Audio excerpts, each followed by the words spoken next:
मन की साधना है और मन की साधना जीवन की साधना है। क्योंकि जीवन को साधना हो, जीवन को परिष्कृत करना हो, जीवन को संवारना और तराशना हो, तो आप किसे तराशेंगे? शरीर को तराश करके, शरीर को सुंदर बना करके जीवन को तो सुंदर नहीं बनाया जा सकता है। मकान को सुंदर बनाकर जीवन को सुंदर नहीं बनाया जा सकता है। कपड़े सुंदर पहनकर, सुंदर गाड़ी रखकर, क्योंकि जीवन यदि ठीक करना है तो मन को, मैंने क्या कहा, ध्यान मन की साधना है। आखिर ध्यान में मन की ही तो साधना कर रहे हैं। शरीर को भी बैठने के लिए जो हम नियोजित किए हुए हैं वो मन ही आधार है। जिस समय मन कहेगा उठो चलो, चल देगा। हमारी इंद्रियां मन के अधीन है, अर्थात मन संचालित करता है, यह करो, यह न करो, ऐसा करो, वैसा न करो, और वैसा शरीर करता है। मैं तो ये कह रहा था कि यदि हम जीवन को सही करना चाहते हैं तो फिर मन को सही करना होगा। और ध्यान तो यही है ना, मन की साधना। मन को ही तो साध रहे हैं। और साधने का मतलब पहली बात तो यही करते हैं, उसकी दिशा सही करें। मन की दिशा सही करें।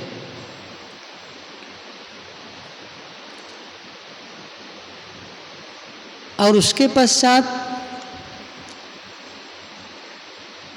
अपनी पूरी जीवन ऊर्जा, पूरा जो लाइफ फोर्स है, पूरी शक्ति है, उस पूरी ऊर्जा को उस दिशा की ओर प्रवाहित करें।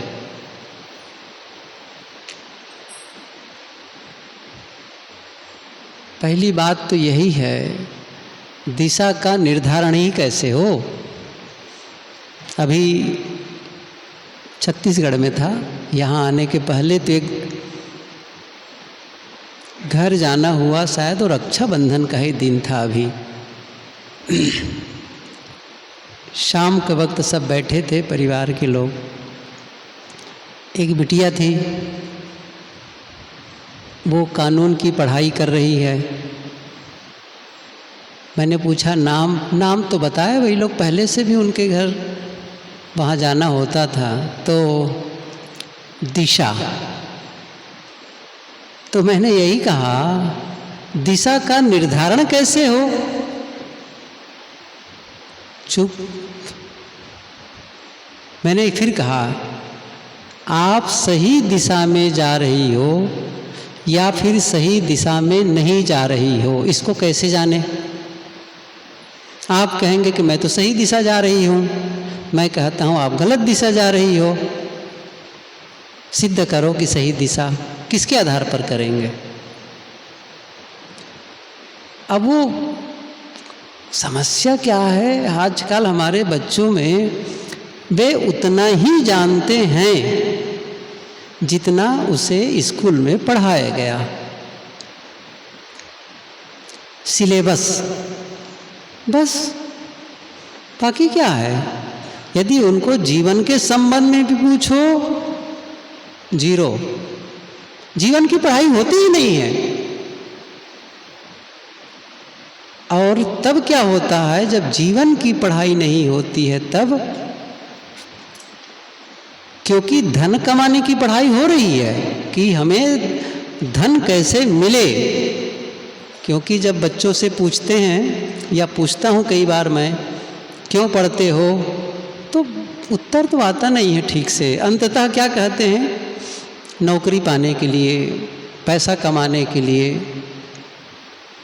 तो पैसा कमाने के लिए पढ़ रहे हो तो ये जब पढ़ाई का उद्देश्य केवल पैसा बनाने की मशीन बनना है, पढ़ लिख करके मशीन बनना चाहते हो, अब जीवन की पढ़ाई तो की नहीं है, ना पढ़ाई गई है, तो फिर वो पैसा तो कमा भी लेते हैं लेकिन जीवन में तब असफल हो जाते हैं। बड़ी बड़ी डिग्री लेकर के पास आउट होते हैं स्कूलों से, कॉलेजों से, वे बच्चे भी आगे चलकर जीवन में असफल देखे जाते, वो भी डिप्रेशन में जीते हैं। अभी ये मेरा विषय नहीं है कि मैं बच्चों के लिए बोलूं, लेकिन बात यहाँ पर ये थी कि हम अपनी जो ऊर्जा है ना, उसको हम सही दिशा की ओर प्रवाहित नहीं करना जानेंगे तो ऊर्जा बिखर जाती है, तितर बितर हो जाती है। इसलिए उसे दिशा दें। अभी जो मैं विषय कह रहा हूँ उसको कहूँ, फिर ये बताता हूँ इसके विषय में। मैं कह रहा था कि मन की ध्यान है मन की साधना, और मन की साधना है जीवन की साधना। जीवन को साधो, क्योंकि जीवन में ही रिजल्ट आता है।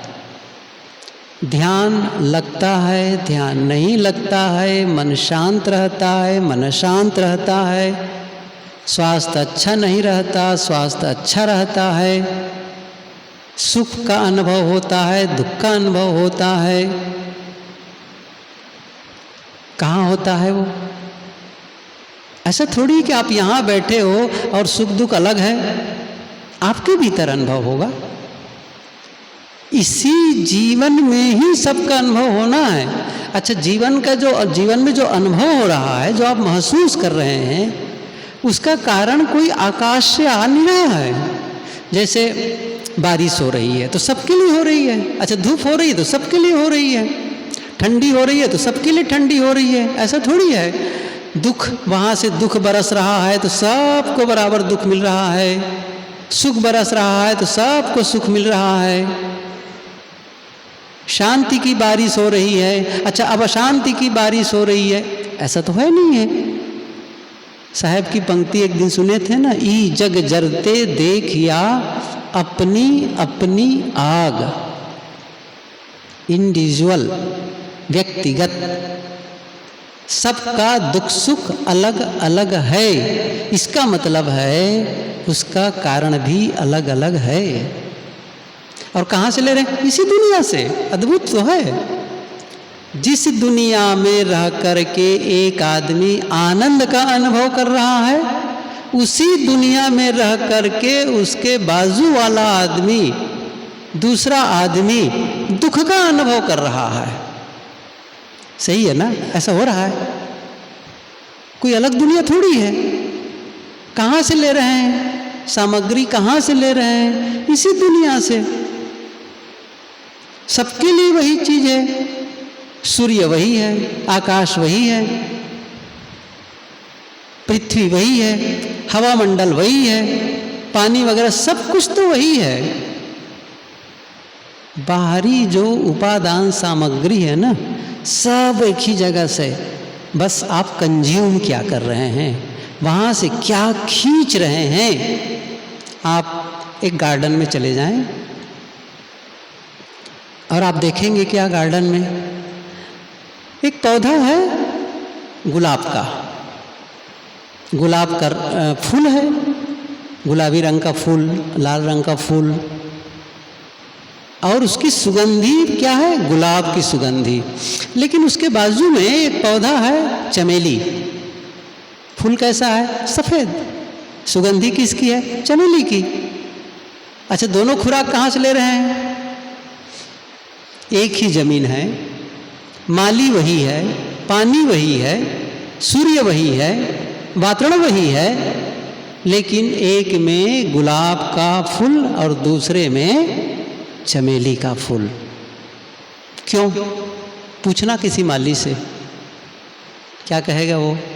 आखिर पानी तो सबको बराबर दे रहे हो, ये अलग अलग रंग के फूल क्यों हैं, अलग अलग सुगंधी क्यों हैं?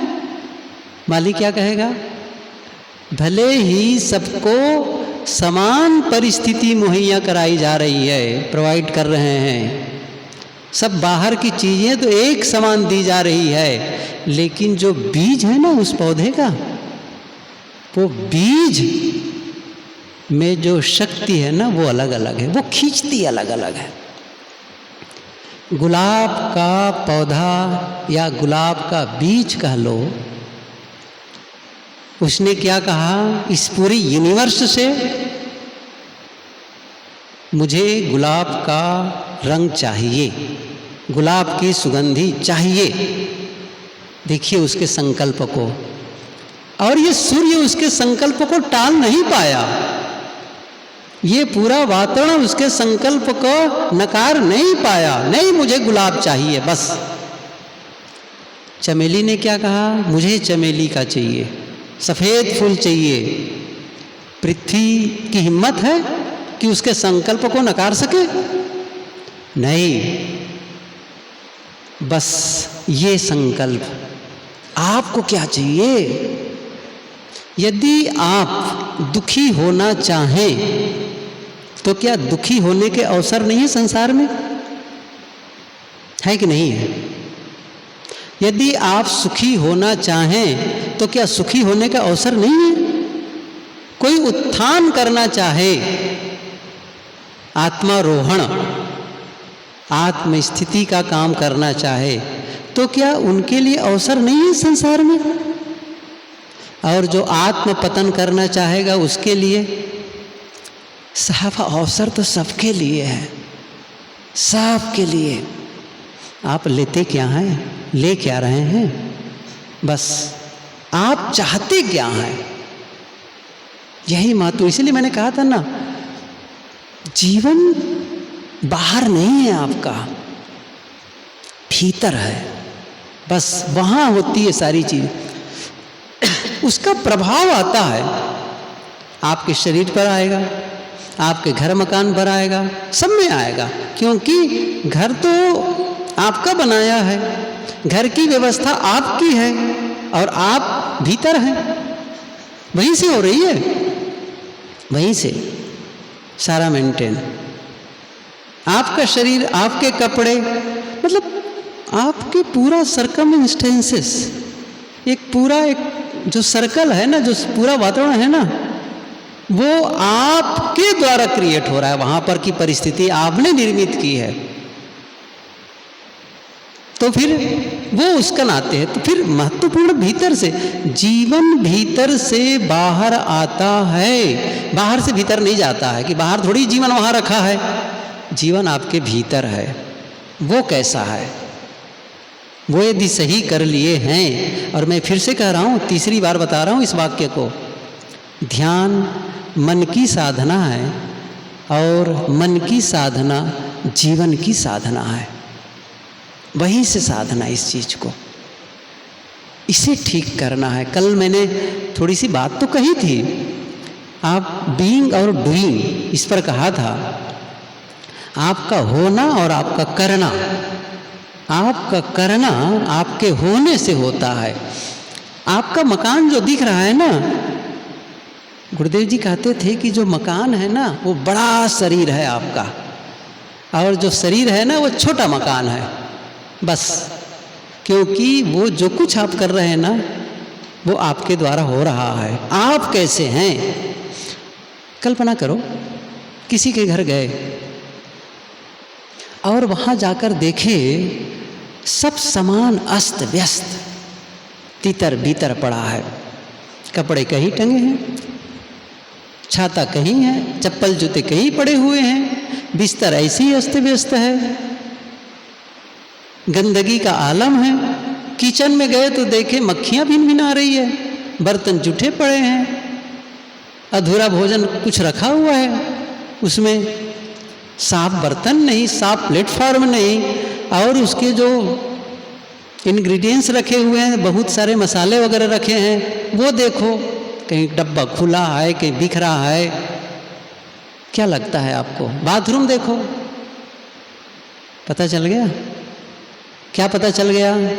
इसका मतलब है इन लोगों को, इस घर में जो रहते हैं, उनको गंदगी से परहेज नहीं है ना? कौन किया है उसको? कौन वो घर की स्थिति बनाया है? भीतर वाला आपका निर्णय होता है, आप कैसा करते हैं। लेकिन किसी के घर गए, साफ सुथरा मकान, सारे सामान व्यवस्थित सिस्टमेटिक ढंग से रखा है, बिस्तर साफ, कमरा साफ, किचन में जाकर देखो बर्तन व्यवस्थित रखे हैं, सामान सिस्टम से रखे हुए हैं, बिल्कुल ऐसा नहीं कि एक सामान ढूंढना हो तो 4 डब्बा खोलना पड़े, बस पता चल गया हाँ यहाँ ये है, ये है। आप कहीं आपके घर में बत्ती चली जाए ना, तो आप अंधेरे में भी अपने सामान को जान सके यहाँ है, आपको पता होना चाहिए। गुरुदेव जी एक उदाहरण बताया करते थे। एक संत को एक आदमी ने कहा कि महाराज जी आप शाम को हमारे यहाँ आए और थोड़ा सा जलपान कर लेंगे, थोड़ा सा आपका उपदेश हो जाएगा, हम लोग बैठ लेंगे परिवार के लोग। बस ठीक है। शाम को पहुँचे महात्मा जी, जलपान तैयार हुआ, ला करके रखे, इतने में बत्ती चली गई। अब बत्ती चली गई, अंधेरा, अब वो ढूंढ रहा है कि मोमबत्ती जला लूँ, वो अकेले ही थे शायद घर में, ऐसा कुछ है, तो ढूंढ रहा है कि माचिस और मोमबत्ती कहाँ है, इधर उधर। अच्छा, ढूंढ ही नहीं रहा था, वो बड़बड़ा रहा था। ये बिजली वालों का कोई ठिकाना ही नहीं है, जब देखो तब बिजली काट देंगे, जब देखो तब ऐसा कर देंगे। ऐसा बड़बड़ाते बड़बड़ाते सरकार को और वो हो पूरी मिनिस्ट्री को, और पहुंच गया केंद्र सरकार तक के, पूरा क्राफ्ट है सब। ऐसा वो कर रहे थे। अब बहुत मुश्किल से मोमबत्ती कहीं से ढूंढ पाए, कहीं से माचिस, और जैसे मोमबत्ती जलाए और जैसे बत्ती जलाते मोमबत्ती उतनी बिजली आ गई। वो फिर भड़के, कोई ठिकाना है कब बिजली आए कब बिजली चली जाए, जब कुछ भी उल्टा पुल्टा करते रहते हैं। अब वो महात्मा ने कहा देखो सरकार की बहुत बड़ी व्यवस्था है, भूल चूक हो जाती है। आपका छोटा सा मकान, आपको नहीं पता कि बिजली जब चली जाती है तो कहाँ मोमबत्ती रखना है, कहाँ माचिस रखना है। 10 मिनट तो आप खोजने में लगा दिए और दोष दे रहे हैं सरकार को।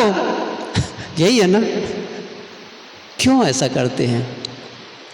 मेरा कहने का मतलब ये हुआ कि आप ही हैं, आप जो वहाँ की व्यवस्था देख रहा हो, आप ही हैं जो कपड़े का चुनाव किए, कौन सा कपड़ा पहनना चाहिए, आप ही हैं। आपका जीवन बोलता है, मैं कई बार कहता हूँ आपका जीवन बोलता है। आप कहेंगे केवल शब्द बोलता है, मुंह भर से नहीं बोलते हैं आप और मैं, हम सभी 2 प्रकार की भाषा होती, वर्बल लैंग्वेज और बॉडी लैंग्वेज। एक तो शब्दों से बोला गया, वाणी से, और दूसरा है बॉडी लैंग्वेज। मैं एक बात पूछूं, जब आप नहीं बोलते हैं तब बोलते हैं कि नहीं बोलते हैं? अच्छा एक बात और पूछ लेता हूँ, अच्छा आँखों से बात होती कि नहीं होती है? अब तो समझ गए ना, सबको पता चल गया। साहब आँख जो है ना आत्मा की खिड़की है, आँख आत्मा की खिड़की है। नेपोलियन हिल ने लिखा है कि दुनिया में ऐसे लोगों की कमी नहीं है जो आपके आँखों के रास्ते से, आपके आँखों के रास्ते से आपके दिल तक पहुँचते हैं और वहाँ छिपे हुए गुप्त विचारों को पढ़ लेते हैं। आँखों के रास्ते से जाते हैं, दिल तक पहुंचते हैं और वहाँ छिपे हुए विचार को मतलब आँख देखकर पता चल जाता है इस आदमी की भावना कैसी है। और जानकारी के लिए बता दूं सब आप लोगों को, और आँखों को पढ़ने की सबसे ज़्यादा शक्ति ना माता बहनों को है। हम नहीं जानते हैं कहाँ से सीखती है, माँ से, नानी से, दादी से, वही लोग जाने। वो आँख देख के जान जाती हैं कि इस आदमी की आँखों से क्या झर रहा है, प्रेम है, क्रूरता है कि वासना है। आप ध्यान दीजिए। और मैं तो गुरुदेव जी के पास ही बैठा था, मुझे अनुभव है एक जगह, एक आदमी कह रहा था कि उनकी घर की महिलाओं के बारे में बता रहे थे कि घर की महिलाएं बताती कि उस आदमी की आँख ठीक नहीं है, उस आदमी की आँख ठीक नहीं है। अब बताओ, आँखों से, यहीं से क्या निकल रहा है? भाव चेहरे से निकलता है। कितना छुपाओगे चेहरे को बताओ? वाणी को छुपा सकते हो, बदल सकते हो, चेहरा प्रकट कर देता है सच्चाई को। और इसीलिए सिनेमा वाले गीत गाते हैं, लाख छिपाए छिप नहीं सकता, राज हो कितना गहरा, दिल की बात बता देता है असली नकली चेहरा। सही है। इसलिए ये मत सोचो, भीतर का भाव प्रकट हो रहा है आपके अंग आपके चाल से। कमाल है ये। आपके हर एक्टिविटीज बता रहा है कि आपका अंतस कैसा है। आपके शब्द की आवाज, आप जब चलेंगे ना, सीढ़ी पर चलेंगे तो पता चल जाएगा कैसी पदचाप है, क्रोध का है या फिर शालीनता का है, अंदर में अहंकार टपक रहा है या फिर विनम्रता का है। ये बहुत पुरानी कहानी है। एक संत थे जिससे मिलने के लिए एक सज्जन गए, दूर से आए थे, बहुत दूर से। बड़ी प्रसिद्धि थी, बड़े प्रसिद्ध संत थे भी वो, ये साधक थे, लेकिन अलग दूर थे वो। स्टेशन से उतर करके दूर तक पैदल जाना पड़ता था। ऐसे ही जिसे भी धूप पड़ रही ना, अब सोचो आपको केवल प्रीतम नगर से सामान लाद के आना पड़ जाए तो यहाँ के संतोष कहेंगे ना, इतनी दूर आश्रम बनाने की क्या ज़रूरत है? और भड़क रहा था वो, इतनी दूर बसने की क्या ज़रूरत है, नज़दीक नहीं आ सकते थे? वहाँ जाना पड़ रहा है। अब वो अंदर गर्मी, बाहर की गर्मी, सामान बोझ, शायद भूख भी लगी रही होगी, परेशान। अब बाहर गए, जब पहुँचे आश्रम में तो बाहर कुछ संत लोग खड़े थे। पूछे, अमुक संत हैं? हाँ हैं अंदर। गए तो फाटक ऐसा लगा था, फाटक को मारा धक्का खाट से, जूता निकाला, पटका जोर से। संजोग तो सामने संत दिख गए, बड़े विनम्रता से अभिवादन किए, मैं बहुत दूर से आपके दर्शनार्थ आया हूँ। संत ने कहा, आपसे मैं बात तब करूँगा जब जा कर के पहले जूते से क्षमा मांग लो और दरवाजे से क्षमा मांग लो। उसने कहा, जूते से क्षमा क्यों मांगो? कोई वो जानदार है क्या? क्या वो फाटक में प्राण है क्या, जीव है क्या? उसने कहा, जानते हो ना प्राण नहीं है, जीव नहीं है, फिर क्यों जोर से फटक रहे थे फाटक को? उसकी क्या गलती थी फाटक की? अच्छा, जूते की क्या गलती थी जो पटक रहे थे? भीतर का जो इरिटेशन था, फ्रस्ट्रेशन था ना, वो जूते के पटकने में निकल रहा था। आप देखिए, मैं एक चीज़ बताऊं, मैं कहा ना जीवन भीतर से प्रकट होता है। मैं आपसे मांगूं, एक कलम मांगूं, आप प्लीज़ मुझे एक कलम दे दीजिए। और कलम आप वहाँ बैठे दूर में उठे से पटक दिए, लो कलम। कलम तो मुझे मिल गई, लेकिन कलम के साथ साथ में आपका कुछ मिला मुझे। समझ रहे ना? आपके तरफ से कुछ आ गया, आपकी भावना आ गई, आपका भीतर वाला आ गया। किस रूप में दे रहे हैं? एक महाकवि हुए रिल्के, भारत के नहीं है, बाहर के, पढ़ रहा था तो उनके मित्रों ने लिखा है रिल्के के विषय में। जब वो जूता उतारता था ना, तो उतारते समय जो रखता था तो ऐसा लगता था बड़े प्रेम पूर्ण है जूते के साथ में। और जब कपड़ा उतारता था ना, तो ऐसा उस कपड़े को उतार के रखता था जैसे वो जीवंत हो, प्राणवान हो। ऐसा नहीं कि कपड़ा उठाए और पटक दिए। वे लोग लिखे थे कि हर चीज उनके कर्म, यहाँ तक कि वो फूल के पौधे के फूल को तोड़ नहीं सकता था। वो फूलों का प्रेम था उनको, फूलों से, लेकिन जाता था, खड़े होता था, बात करता था, मुस्कुराता था, बस आ जाता था। और जब घर के अंदर प्रवेश करता था ना, तो ऐसे चलता था घर में कि कहीं घर को चोट न लग जाए। आप क्या कहेंगे, मुझे चोट न लग जाए। वो क्या करें, घर को चोट न लग जाए, मतलब मैं यदि बेहुदे तरीके से चलूं तो घर को तकलीफ हो सकती है। आप कहेंगे तो पागलपन की बात है। पागलपन नहीं है, वो नहीं है। हर चीज को जीवंत मान के रखता था। मैं पढ़ रहा था, एक संत, कभी नाम सुने होंगे, इस्कान के एक संत है गौर गोपाल दास जी, बहुत अच्छी उनकी पुस्तक भी मैंने पढ़ी। 2 स्पीच सुन रहा था। एक बार वो बोल रहे थे कि एक बार मैं कहीं से आया, बड़ा गर्मी, परेशान था, कमरे में गया बाथरूम में, धो रहा था कपड़े। अब वैसे भी मन परेशान था, अब बाल्टी को पटक रहा था, धो रहा था। बाहर एक सीनियर संत थे, कुछ लोगों से बात कर रहे थे। बहुत आवाज़ आई जब बाथरूम से बाल्टी की, तो वहाँ तक गए। वो सच्ची घटना बता रहे थे जो घटी मेरे साथ में।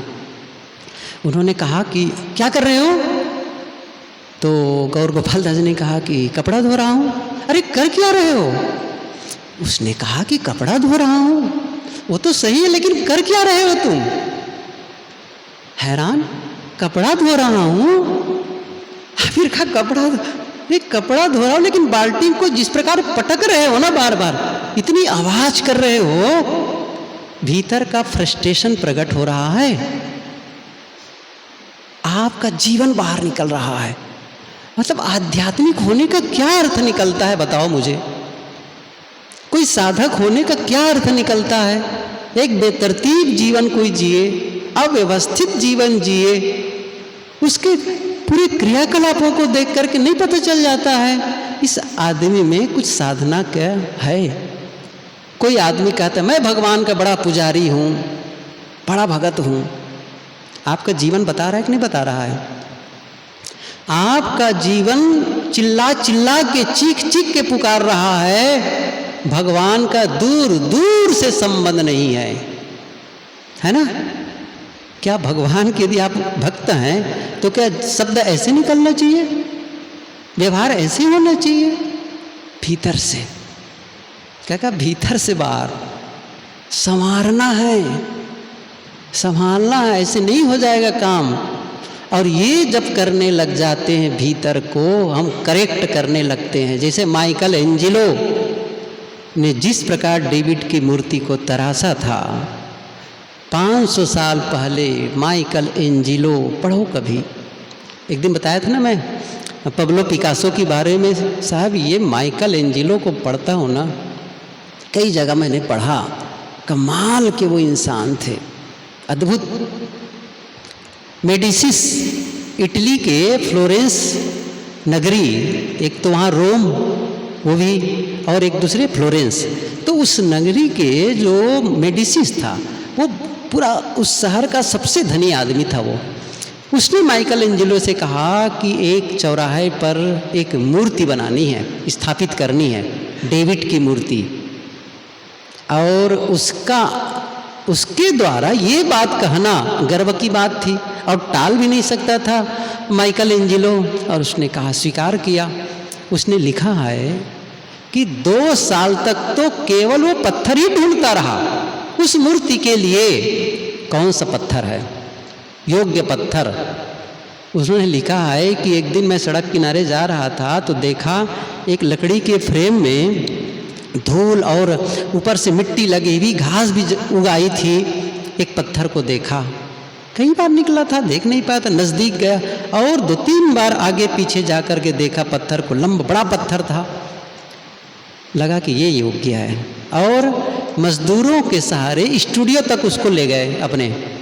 और जानते हो 2 साल तक बाद वो पत्थर मिला उसको, और 2 साल तक उस पत्थर की केवल उन्होंने खाका बनाया, उस मूर्ति की, डेविड की मूर्ति के ऊपर से खाका बनाया। फिर उसने छीनी हथौड़ी रख दी और रेगमल और ग्राइंडर से 2 साल तक उसको फिर से घिसा और जानते हो क्या हुआ फिर? और जब उसे, ये वैसी भी प्रसिद्धि हो गई थी पूरी इटली में कि मेडिसिस कोई बड़े काम में लगे हैं, माइकल एंजेलो मेडिसिस के लिए कोई बड़े काम में लगे हुए हैं। ये तो पता नहीं था क्या कर रहे हैं, लेकिन बड़े काम में लगे हुए हैं वर्षों से। और जिस दिन उसका अनावरण के दिन आया ना, उस दिन उस चौराहे पर हजारों लोग इकट्ठे हो गए इटली के। और जब उसका अनावरण किया गया तो मैंने पढ़ा है कि लोग खुशी से चीखने लगे और कई महिलाएं तो बेहोश होकर गिर गई। आश्चर्य लगता होगा ना, मुझे भी लगता था। फिर मैंने देखा कमाल के, फिर मैंने एक दिन, अभी कुछ दिन पहले ही सर्च किया गूगल में, आखिर भी इतनी प्रसिद्धि कहाँ, कैसी मूर्ति है। तब देखा 17 फीट और कितने इंच, और बताया इतने है उसकी ऊंचाई।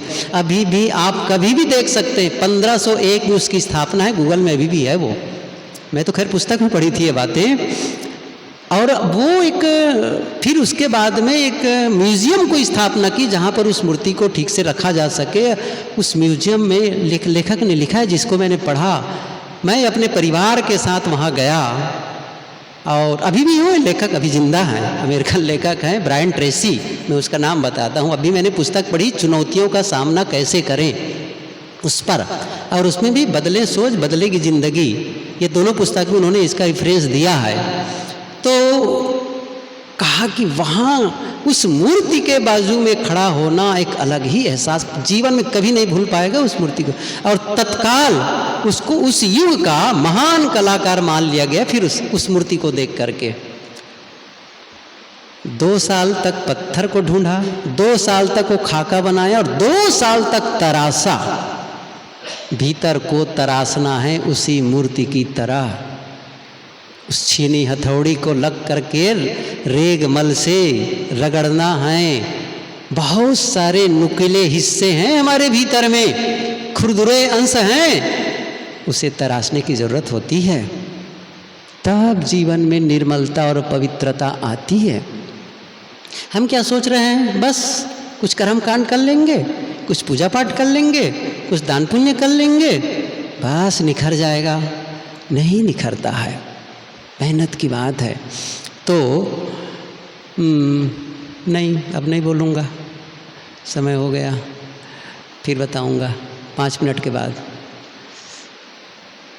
साधना करें सब लोग, ठीक है? इतना ही, बैठो ध्यान में।